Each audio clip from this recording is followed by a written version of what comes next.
with you once more. We're glad to have everyone in attendance with us, and we certainly do appreciate those who'll be watching this sermon through social media. We invite you to come out and be with us if you're in the Lake County area of Montana. We're here at the Ronan VFW Hall Sundays at 10 a.m. for our Bible class and our worship assembly to follow thereafter. And of course, we invite everyone to watch our broadcast, the Back to the Bible broadcast, later on this evening at 7:30. Today, our sermon, I wanted to present further information from Matthew chapter 5 in looking at what Christ has to say about making vows and, the idea of swearing or not to swear on certain things. But in going through it and developing it, it was just going to be there's far too much detail to look at it from a sermon aspect, so I wanted to keep it in class.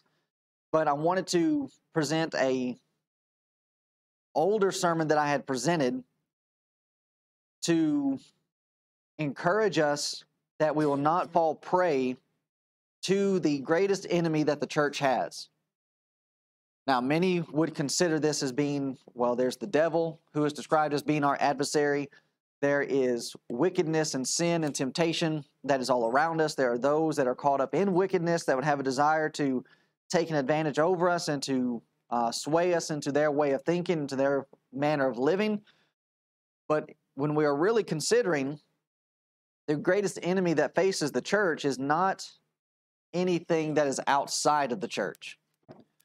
There are dangers out there, and we do have enemies that are outside of the church, but the greatest enemy is that which is going to come from within. And that is a feeling of inferiority. And this is the way how many people feel today. As we mentioned in our Bible class, the suicide rate amongst young girls has risen, and that because of a feeling of inferiority of what they are seeing in social media and what is being promoted as being acceptable. And to where a lot of people may have the very feeling as illustrated comically on this shirt, I've got an inferiority complex, but it's not a very good one. If we are not going to overcome this idea that I am not going to be good enough, then that is going to end up hindering us from being able to fully reach the goals that Christ has issued for us to meet. As we're going through Matthew chapter 5, we are discussing what it means to be a Christian. What is true Christianity? And if we do not have the mindset of, I can reach these goals, I can strive to make this, then we will not be successful in the work that God has set for us to do. In being fishers of men, many people will not even take the effort to try because of some inferiority that they've already allowed to take root inside of their minds. Now, our illustration is going to come from Numbers chapter 13 and verse 33.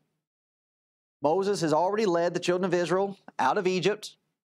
They have made their way towards the promised land, and they now find themselves standing at the very entrance of the promised land. God has delegated that they were to send out spies from each of the tribes, and the report comes back as the spies have gone out into the land. The report comes back that yes, the land is as God says. It is a land which flows with milk and honey. It is a land that is fruitful, that's going to be beneficial for the people, that in fact they brought back a cluster of grapes that had to be carried by 2 men on a pole. But the 10 brought back the rest of this report, that there were people in the land. Now, that was no surprise. They knew that there were people living in the land, and even God had told them, you're going to have to go into the land and you're going to have to drive the people out.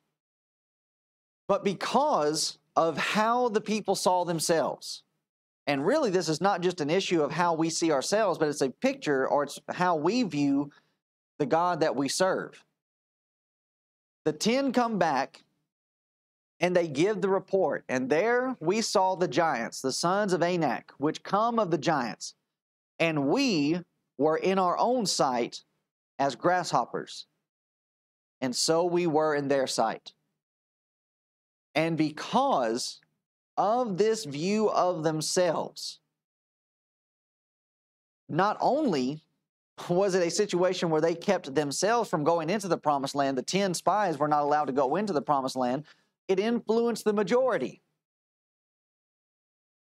So even right there, when we are considering, well, we need a majority of individuals. We need a large group if we're actually going to be able to make any type of changes. Right here is a clear illustration of how that 10 people can sway an entire group and end up having the entire group suffer. Now, the reason why the group was willing to take in the information that was being given to them is because they already had a piece of this in their mind already. They were not properly viewing themselves, and that because they were not properly viewing the God in which they served. In 1 Corinthians chapter 2 and verse 11, we are being told, Paul emphasizing to these brethren, for what man knoweth the things of a man save the spirit of man which is in him? What we think about ourselves, what we think in general, ends up in turn becoming our reality. To where if we have this inferiority complex like Israel had, well, we're just grasshoppers. Well, let's just think about that even in Old Testament context.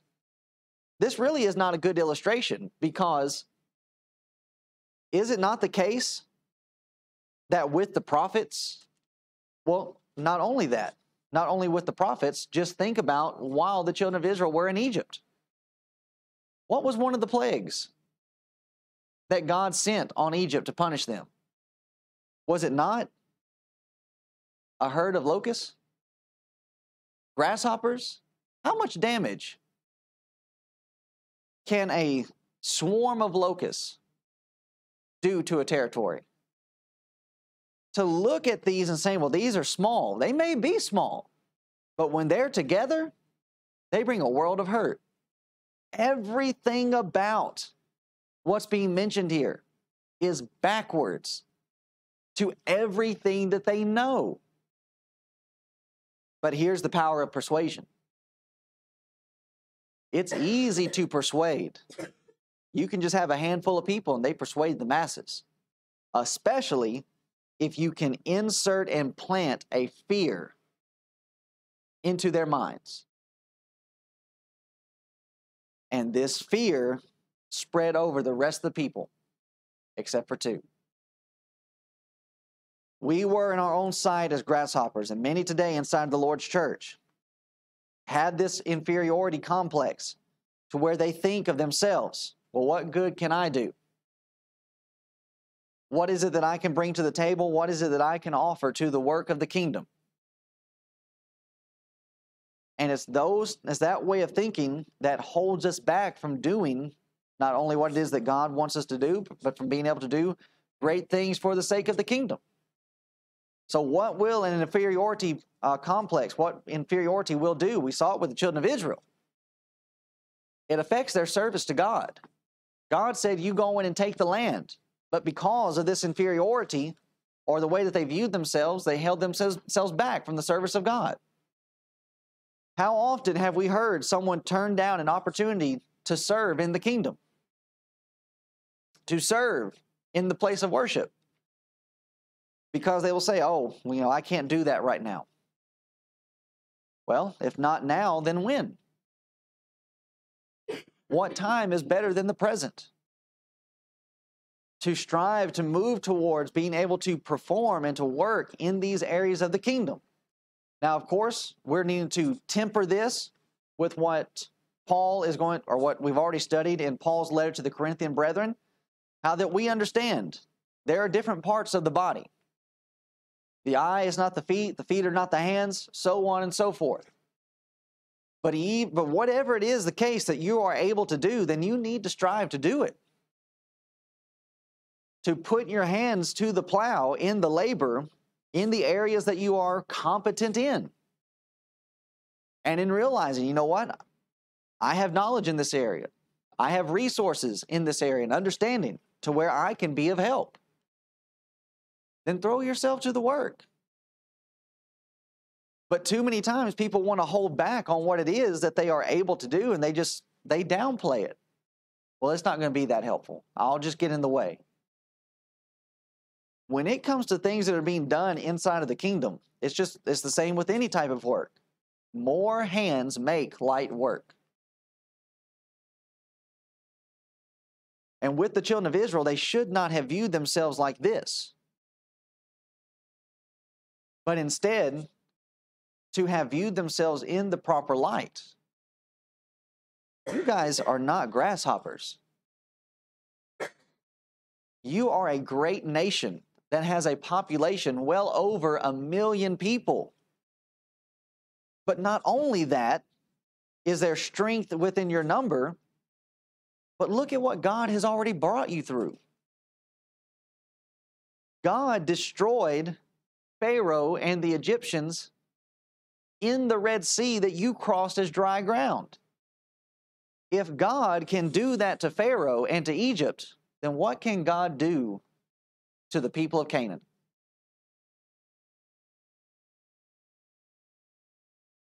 And that should be our mindset as well. That just as they were being carried through, and that because of the desire for them to perform what God has said, then we need to have the same realization. That when it comes to the service of God, we need to put forth our best. And in putting forth our best, we do not need to beat ourselves down and beat ourselves back with this mindset of, well, I just don't think that I can. And you see it illustrated again in the book of Haggai. Haggai 1 and verse 2. The prophet has to come and whip the people into shape. They've been in captivity. They've now been allowed to come home, and they were supposed to start rebuilding the city. And so far, up to this point, they had only rebuilt the foundation. And Haggai has to come, and he has to bring things into perspective. Thus speaketh the Lord of hosts, saying, this people say, the time is not come, the time that the Lord's house should be built. Well, as we said, what time is better than the present? If not now, then when? And you go into, further into Haggai's discussion, he even brings up the fact. So it's not time to build the Lord's house, but you've had enough time to build your own house. You've made your own houses already, but then you look at the things of God and you say, well, now is not the time. And a lot of that goes on inside the Lord's church as well. Well, now is not the time. I'm not there yet. But what are we doing so as to get ourselves into the position where we can say, okay, I'm there? And even then, whose standard are we following as to when the time is ready and who's ready to do what? What has made you feel this way? Too many times it comes from the standpoint of our brethren looking at other works that are being done. Congregations will look at, for example, different works that are being done throughout the country, and they've got $1 million setup for how they're getting the message out. And they will say to themselves, well, if we can't get up to what they're doing, then this is where we are. If we can't get good enough cameras and microphones and lighting and type of studio to be able to present this information, then most of our brethren will just say, well, we're not even going to do it. And what brethren need to realize is, with the technology that we have, you can use a spare room that you have upstairs and be just as effective in taking the gospel out to your area. And that's really what all of this is about. Oftentimes, when it comes to this inferiority complex, is because brethren start thinking outside of their own area and realm of influence. That they want to start broadcasting and spreading out throughout the country, when in fact, what you're needing to do is you're just needing to start with your local community. And in starting with your local community, just start out with the basics. Go out and door knock. Invite people to services. Start a broadcast that's dealing with local issues, with local affairs and local problems that are going on in religion. There's no need to try to bite off more than you can actually chew. But when we start considering what is it that's made us to feel this way, a lot of the times it's just because we forget about the God that we serve. We don't have enough numbers. We don't have our own building. We're not able to have a setup like other brethren have. Who cares about that kind of stuff?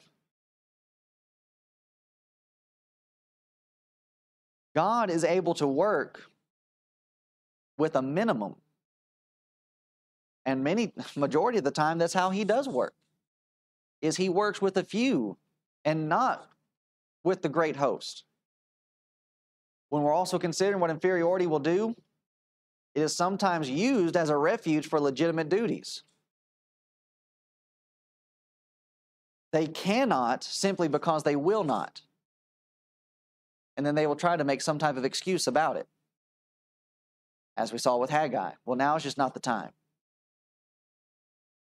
Or we don't have this. We need this. And they start making hurdles for themselves that are actually not even there to begin with. If you notice, one of the greatest characters in Scripture dealt with this very same problem. In Exodus chapter 3 and in Exodus chapter 4, you have Moses dealing with an inferiority complex. God is speaking to Moses from the burning bush, and God has said, I'm choosing you to go and bring my people out. And Moses continued to make excuse after excuse.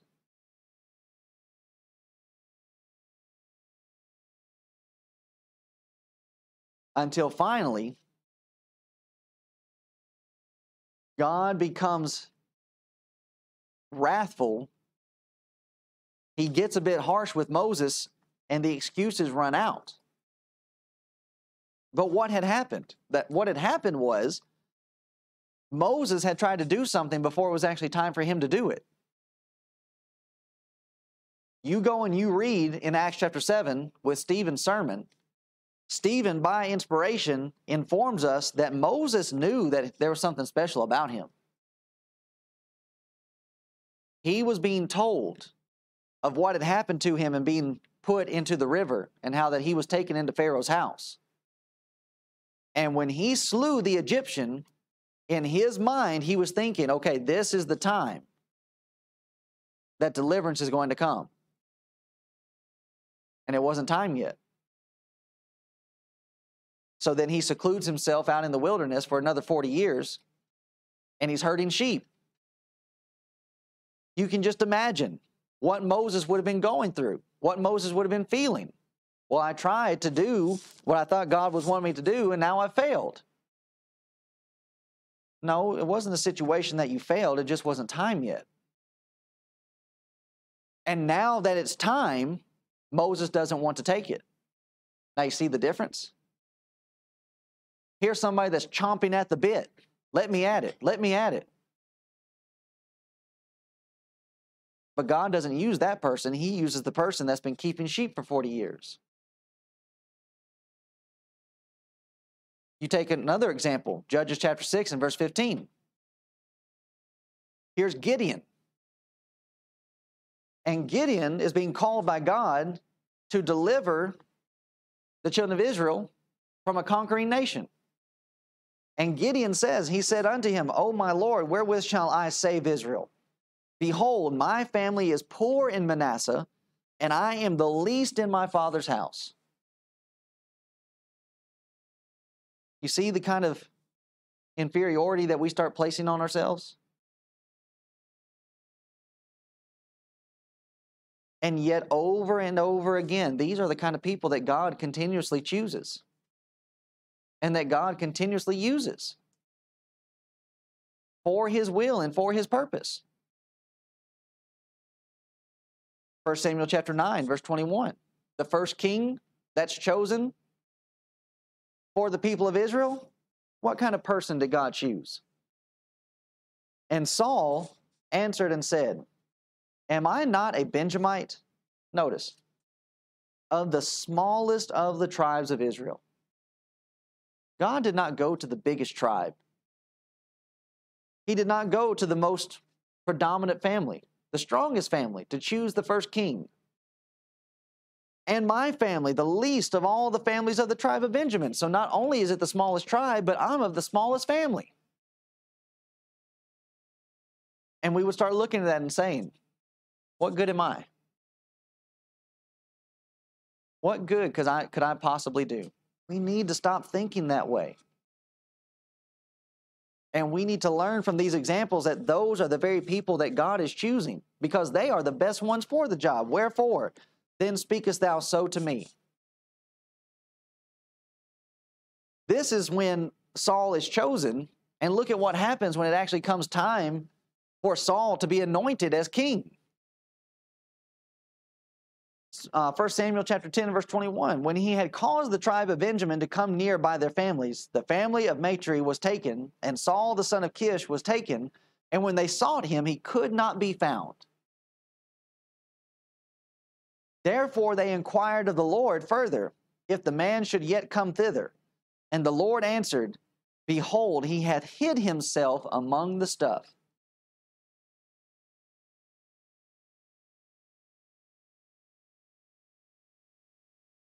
We have many within the Lord's body that they think little of themselves. They think little of themselves. They do not count themselves worthy for the position, worthy for the work. You know what? That's good. That's the kind of person that we need. Because a person who's willing to go in headstrong and headlong, and that's full of themselves, is not really fit for a position of leadership. This is where leadership needs to start, is with this humble position of saying, I'm really not the man for the job. That's where Moses was, where Gideon was, and now with Saul, that's where he was when he started. And you know what? That's exactly where we all need to start. That when it really comes down to it, I'm sure there's somebody better. But the fact that individuals, God is putting his trust in us to go about and do his will, I'm not going to fall back from that responsibility. I'm not going to view myself as being so little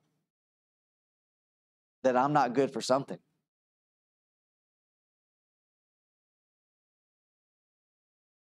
And then even when you move into the New Testament, of all of the people that Jesus could have called to follow him, to be the ones that were going to lead and to guide the church, he calls a group of fishermen. He calls a tax collector. Really, Jesus, you couldn't have found anybody more qualified? You couldn't have found somebody from the realm of the Pharisees? No, because they're so arrogant. They're so prideful. Do they have a knowledge of the Scriptures? Yes, they have a knowledge of the Scriptures, but look at what that's done to them. And here are these 12 men. And they're going to go out and turn the world upside down.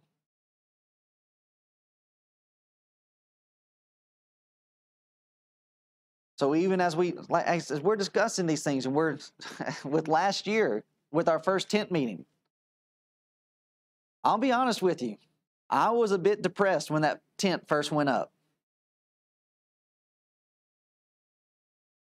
And you want to know why? It's because of what I was used to. I'm used to tent meetings double that size. But I'm so glad that we did not allow ourselves to start looking at ourselves like this with our tent meeting. To start questioning, well, it's such a small event. What good are we going to do? If God can do these type of things with these type of individuals, then He can do some great things with the tiny tent. If we were just willing to put in the effort. If we were willing to just move forward and to not even take into consideration the size of it all. You see, those are areas where with some other brethren, inferiority would have stepped in and said, no, let's just not do it. If we can't do it to a certain standard, then let's not do it at all. We can't have that type of mentality. To where we allow that to hold us back from our service to the kingdom. But not only that, inferiority will also affect our relationship with others. To where not only will it hold us back from the service of the kingdom, but when we're considering our service in the kingdom is based upon our fellowship with each other. In Acts chapter 2 and verse 42, and they continued steadfastly in the apostles' doctrine and fellowship, and in breaking of bread and in prayers. And then you drop down to verse 44, and all that believed were together and had all things common. They had a common aim. They had common responsibilities. They had a common purpose. Fellowship or association meant to teach and work together. Now, how am I supposed to do that? How am I supposed to have this fellowship if I have this inferiority complex about myself and I don't think anybody likes me?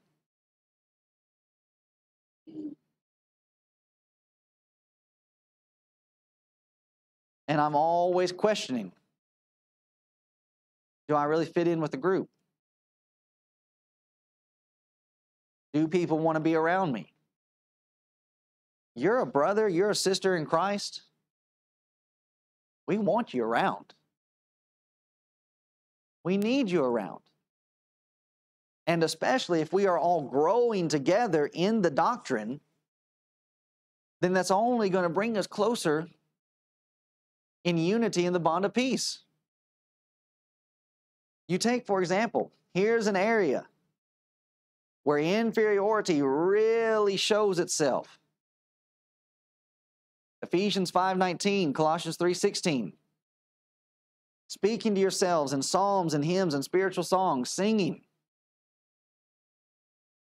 This is an area where we are being brought together in fellowship, that we are in fact teaching and admonishing one another.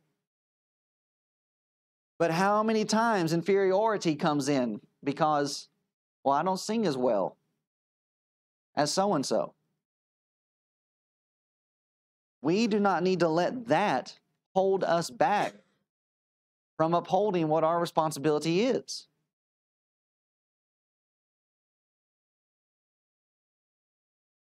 To go ahead and sing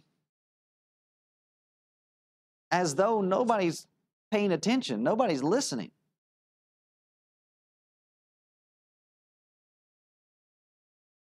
And I'll tell you, I've been in some assemblies where there are members, there's brothers, there's sisters, and man, they cannot carry a tune in a bucket. But they're singing their heart out. You want to know why? Because they're not letting some complex take over them. Why should they feel inferior when they are fulfilling the responsibility that they have to God? They have a responsibility to sing. And our singing is for one another, but our singing is first and foremost in worship and praise and glory to God. So why not just sing like He's the only one that's listening?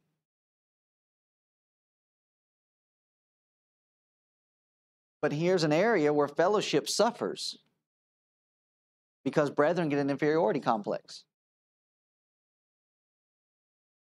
And we don't need to worry about that. And even with singing, it's just like anything else, practice.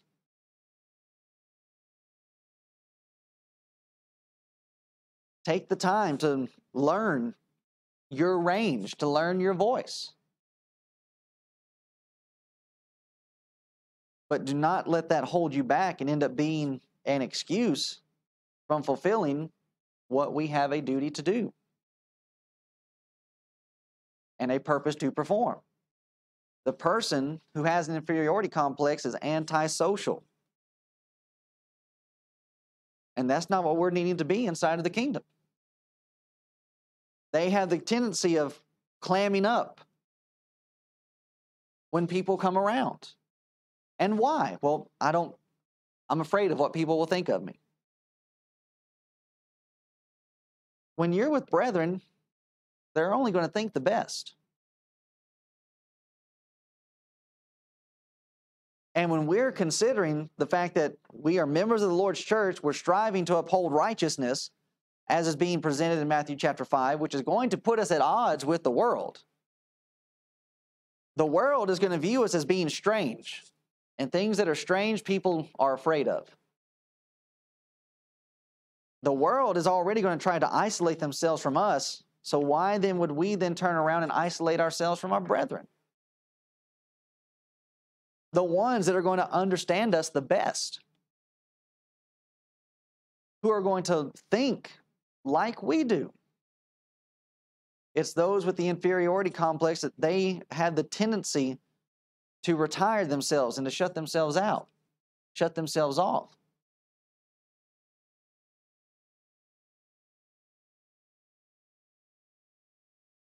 And these are things that as we're going through that we're going to have to continuously work on with ourselves. Me personally, I'm not an extrovert, I'm an introvert. Being around people makes me tired. To where there are certain days or sometimes I just have to take time to myself to recharge myself so I can get myself ready to come and be with you guys.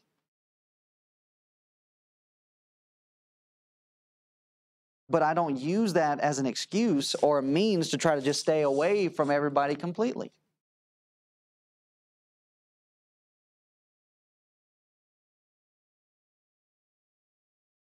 But even with that, it's a realization, okay, this is a two-way street. To where we realize this with some people. That you have your type A's, and man, they just love being around people all the time. They feed off of it. And they have to realize, okay, I need to take a step back, and I can't always be with people. But then the type B person needs to realize, okay, I recharge when I'm away with people, but I cannot just completely shut myself away from being with my brethren. The introvert cannot say to themselves, well, this is how I am, and this is how I relax, and how I take the time to be with myself and to recharge, and then use that to the neglect of what we're told about in Hebrews and how that we're supposed to be hospitable.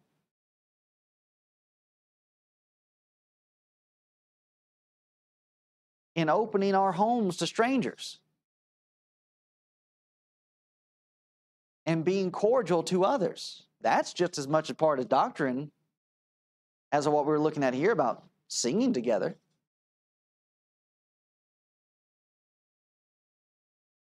But oftentimes, brethren will stay away from these things. Different fellowship events, singing events, brethren just coming together, singing, praying together. They won't do that. And why? Because of some inferiority complex. I'm not good enough. We have to battle that. We have to fight against that lest we fall into the same snare of the Israelites and we end up missing out on blessings just like they did. Because of this inferiority complex, they missed out on the promised land. And if we misuse these inferiority complexes, we'll miss out on great benefits too. Benefits of growth, benefits of fellowship, strengthening, encouragement, being zealous together. And when we should be growing in Christ, we'll only be becoming weaker. Now, here are some causes of this inferiority. One of the big ones that can end up producing an inferiority complex is being overconfident and unwise when it comes to zeal. In Romans chapter 10 and verse 2, Paul, writing of Israel, says, "For I bear them record that they have a zeal of God, but not according to knowledge." You have some folks that because they don't have the knowledge to go with the zeal and the energy that they have, they end up running off headlong into something and they get themselves embarrassed. And then that embarrassment produces this complex to where, well, now I'm not even going to try anything anymore. And as we said, that was the problem that Moses had. Moses tried to deliver his people his own way. And it backfired on him. To where he would have thought, wow, I'm standing up for my brethren Israel. They're going to love me. But how did it go? The next day after he killed the Egyptian, he saw two of his brethren fighting and he went to go throw himself in the middle of it. And his brethren said, "Are you going to kill us like you did the Egyptian?" You see that? It didn't go the way that he planned. Zeal without proper knowledge. And what did he do? He ran away. Well, okay, I'm not doing this anymore. I'm going to go herd sheep. And thus, as we said in Acts chapter 7, verse 22 and 29, we find this to be the case. This is the mindset that Moses had. Because of that, because of Moses' failure, he fled. But notice here, Moses' failure was not because he was inferior. But that's the game that our mind will play. Well, this didn't work out because there's something wrong with me. No. Moses failed not because he was inferior, but because he used the wrong method. It wasn't the time. He was trying to get ahead of God's schedule. But this failure ended up being a blessing. Because instead of him being a young man full of energy and full of zeal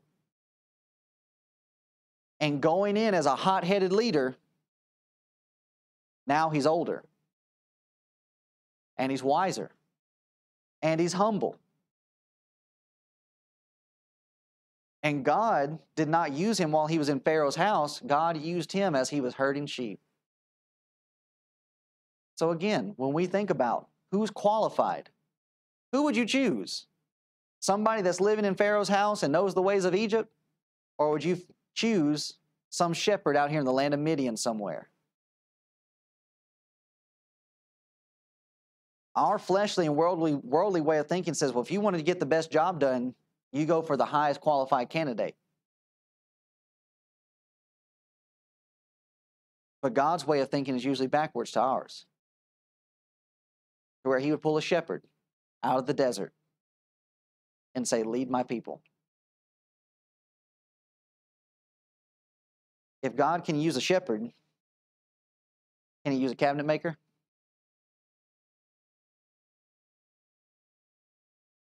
I think so. If God can use a shepherd and use fishermen, can he use bank tellers?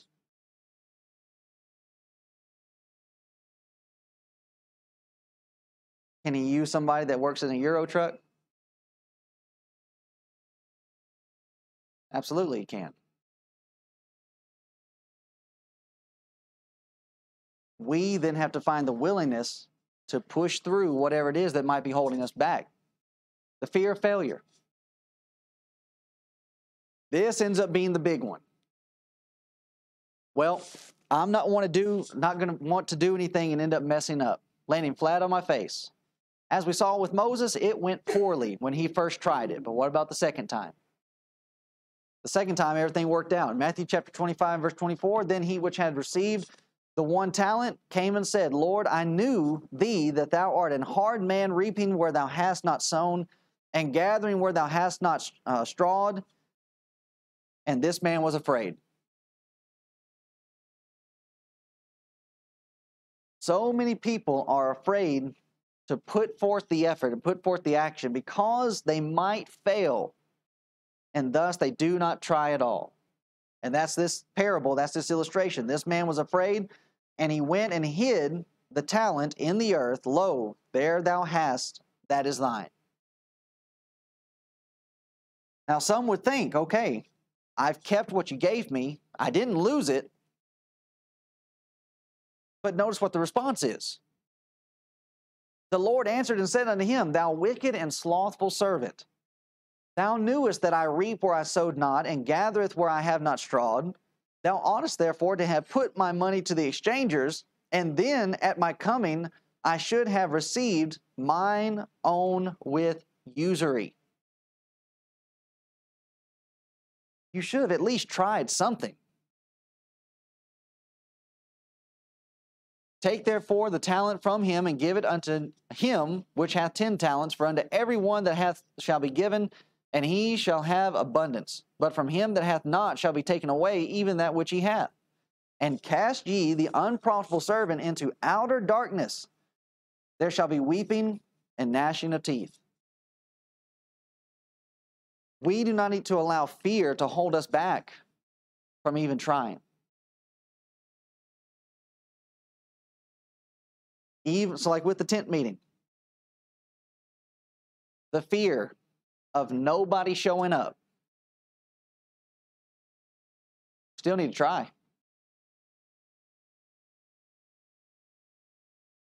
Better to try and fail than to not try at all. And even then, the failure is just a learning experience. And in going through and trying, we are able to see, well, here's an area where we could possibly do it better. And Jesus is laying out the illustration for the people of his day and for us today too. We are not to be a people that simply sits back and stores up what God has given to us, but that we are to go out and to do something with it. But you also have a lack of preparation. And that's part of what you have being presented here in Matthew chapter 25 in the situation with this unprofitable servant. His Lord gave him money knowing that he was going to come back again, and this fear kept him from moving forward. But even then, you have other people that they're unprepared when the master comes back. And that in not being prepared, we're afraid to try things, when simply just going through and practicing would help us to overcome this complex that, well, it's not going to be good enough. What if I say something wrong? What if I present something wrong? What if I forget something? Or what if I leave something out? That's going to happen. Even with the best of preparation, you're not going to be able to remember everything.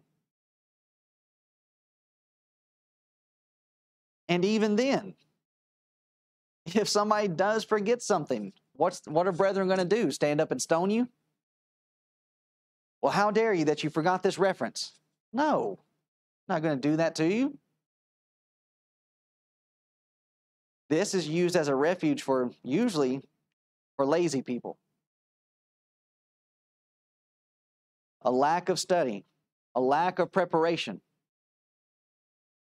And they excuse laziness for inferiority. And we're not needing to allow this to take place.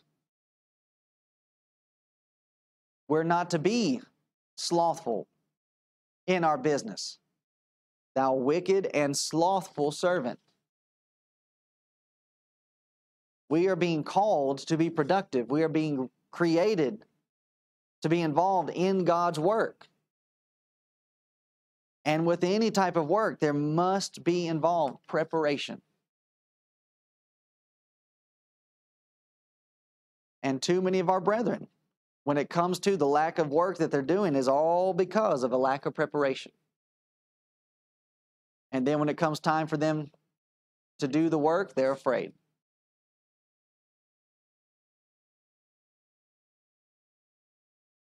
But with this, there's no reason to be afraid if you've got your preparation. Done your study, looked into it, done your research. And when it comes time to present, whether it's publicly like this, or you're in discussion with co-workers or somebody that's out on the street, here's an area where evangelism is hindered.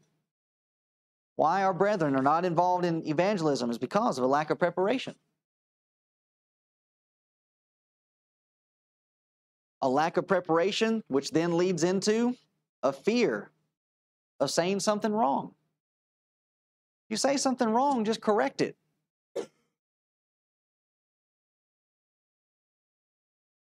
If there's something that you run into that you're not prepared for, then just say to the person, well, I need to go back and study that.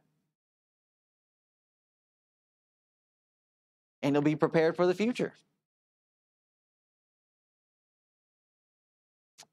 But then the fear of man also comes into play.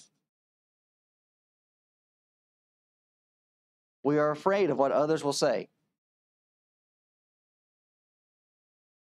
We are afraid that someone will criticize us. You're never going to be able to run away from critics.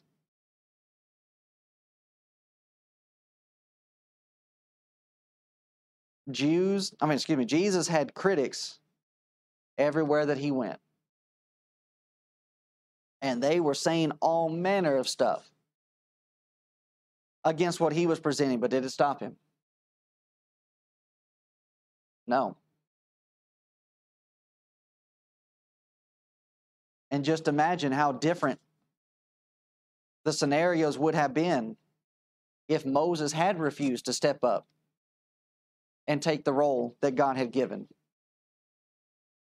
Israel might have never gotten out of Egypt. For Gideon to lead his people into battle never would have happened. And where would they have been? And so imagine inside of the church, if men, women, brothers and sisters do not start trying to overcome these elements, the church won't grow. It'll just become stagnant. And certainly we're not needing to be afraid of how others are going to look at us, what they will say against us, how they will behave towards us. You go back and you read under the Old Testament prophets, that's the very thing that God tells those prophets. He tells those men, Jeremiah, Isaiah, do not fear the faces of men. You go and you present, you tell them what they need to hear.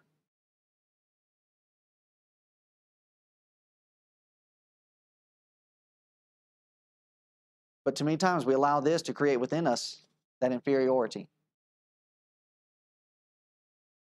When instead,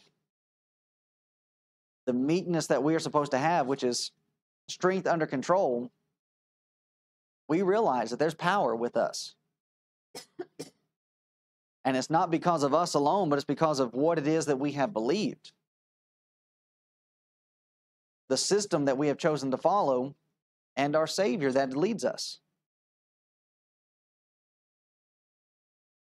How do we overcome? How to overcome overconfidence and unwise zeal? Be able to admit failure. Just be able to recognize and to say, yes, I made a mistake. With Moses, he had to do that. He had to be willing to come to the realization, okay, I made a mistake at first by killing that Egyptian, but I'm not going to let that stop me. Even with Aaron, in making the golden calf, he had to admit his mistake. But just because he made a mistake there, just because he sinned in that occasion, that did not stop him from being high priest. And I would say that too many times when it comes into this area, we do not allow those in leadership to make mistakes like everybody else can. And because of that, that holds a lot of people back from stepping up into positions of leadership.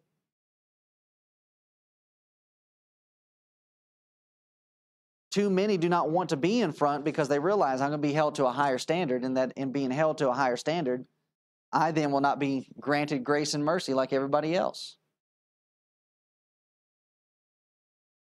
But we need to be willing to do that. That even though, yes, you are in a position of leadership, we realize you're flesh just like everybody else, and that you're going to make mistakes. Moses' second effort was to be used to honor God, and thus he relied on God's strength and not his own. And so he moved forward with God. He overcame the fear and the dread. To overcome the fear of failure, as we said, it's better to try and fail than to not try at all. God expects us to do something with what he has given to us. And we do not need to let this fear of failure to hold us back. When it comes down to the lack of preparation, that one's obvious. To overcome that fear, prepare. Study. Make an outline. Go through your notes. Know it frontwards and backwards. And thus, when it comes time to present or to do whatever it is that we're striving to do, whether it's leading, singing, or what have you, you're prepared for it. When you consider all of the things that Paul faced, the massive tasks that were before him, and yet he never felt inferior. Even with everything that he had done before, he had persecuted the church. But yet he still went before the people boldly. He was always humble, but never inferior. And that's how we should be. That yes, we've made mistakes, but we learn from those mistakes. We do not stop them or not allow them to stop us from going forward. Do we know everything? No, I don't know everything. But I know where to go to try to find the answer for everything. God had said to Moses, Moses, I'll be with you. He had said to Paul, Paul, I'll be with you. And do we not have the same type of promises that God will be with us today? That God is watching over us, that he cares for us, and that he will not leave us nor forsake us. Then what about what he has given us to do? We should not be inferior, view ourselves to be inferior. The fear of man. To overcome this, just simply believe God and to act on that conviction. 3 major ways to overcome the fear of man. Number 1, have the want to, have the desire. Have that zeal to simply do what it is that God has said. Second, to love the church and the Lord so that no one can keep you from doing something. And too many times we have those inside of the Lord's church that throw cold water on the zeal and fervency of others that have a heart to work in the kingdom. And that because of an inferiority within themselves. And then to feel that I need to do this. I must do this. Necessity is the mother of invention. Well, nobody else will do it, so therefore I need to do it. No one else is stepping up, so I will step up.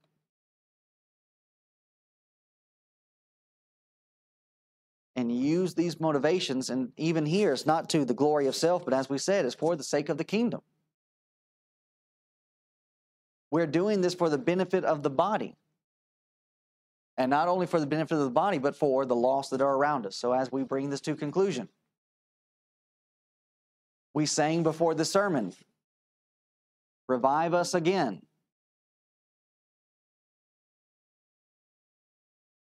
Are we failing to work in God's kingdom because of an inferior feeling?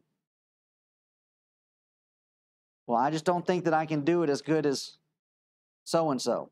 Nobody said you have to do it as good as so-and-so. There are plenty of brethren that are far better preachers than I am. But they're not my standard. Now, they can encourage me to try to do better. And they do encourage me to try to do better, but they do not hold me back.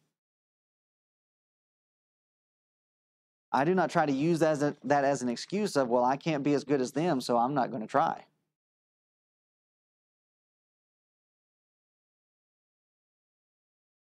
When we're considering what's being presented, it's not wrong to feel this way. Moses felt that way, Gideon felt that way, Saul felt that way.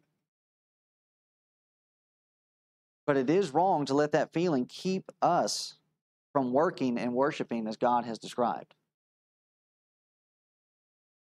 It's not wrong to feel fear. God is the one that's implanted us with that emotion.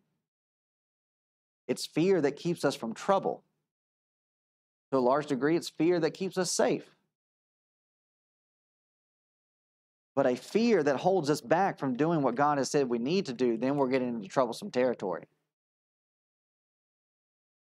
Then we become like that man with the one talent, to where we allow fear to cripple us, to not going forth and trying anything at all. In Mark chapter 13, verse 34, for the Son of Man is as a man taking a far journey.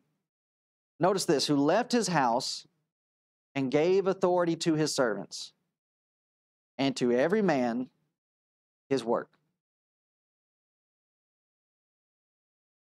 This is a description of not only of Israel, God and Israel leaving it over, the Son coming back, trying to take back to the Father which is his, but it's also going to be an illustration of how the church is going to operate. The Son, our King, has taken a far journey. He's been received up into heaven. But he's going to come back to regain his kingdom. But in that time, he's left his house and gave authority to his servants, and his servants are to be involved in each man his work.